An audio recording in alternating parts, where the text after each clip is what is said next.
Hello दोस्तों, ये हमारे आंगन में लगे हुए कुछ गुलाब के पौधे हैं जिनमें काफ़ी समय से ना फ्लावरिंग हो रही है, ना ही ये अच्छे से ग्रोथ कर रहे हैं।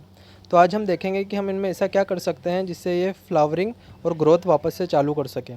ये 9 इंच के पॉट में लगा हुआ गुलाब का पौधा है। इसमें कई अनावश्यक छोटे मोटे पौधे लगे हुए हैं जिसे हम हटा देंगे। ये हमारी मिट्टी में उपलब्ध पोषक तत्वों का उपयोग करते हैं और हमारा जो मेन प्लांट होता है उसी से कम्पीट करते हैं। अब हम इसकी जो कुछ ब्रांचेस हैं उसको थोड़ा थोड़ा काट लेंगे जिससे ये पौधा वापस अपनी एनर्जी अपनी ग्रोथ में लगा सके। गुलाब के पौधे के लिए 10 से 12 इंच साइज़ का ग्रो बैग या फिर पॉट अच्छा रहता है।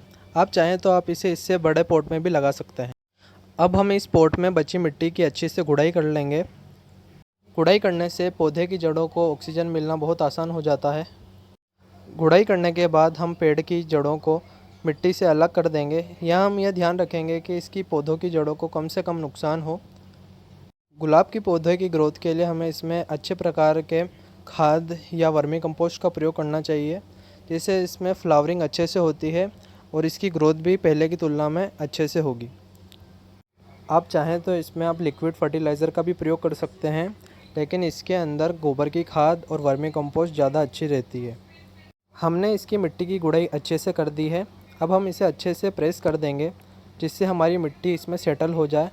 अब हम हमारे पौधे को इसके अंदर सेट कर सकते हैं। हम इसे गमले में रखते समय ये ध्यान रखेंगे कि इनमें कम से कम क्षति हो, इसकी जड़ों को कम से कम नुकसान हो, ताकि ये आगे अच्छी सी अपनी ग्रोथ कर सके। फिर हम इसमें मिट्टी ऊपर से पूरी तरह भर देंगे। इस मिट्टी में हमने खाद और मिट्टी को बराबर मात्रा में मिलाया है। हमें हमेशा ये ध्यान रखना है कि हमें पौधे में खाद हमेशा 15 से 20 दिन में देते रहना है, जिससे इसकी ग्रोथ अच्छी हो सके। मिट्टी से अच्छी तरह कवर करने के बाद अब हम इसे पानी दे देंगे। हमें ये ध्यान रखना है कि इसमें ओवर वाटरिंग ना हो। ओवर वाटरिंग से पौधे की जड़ें गल जाती है। Thank you.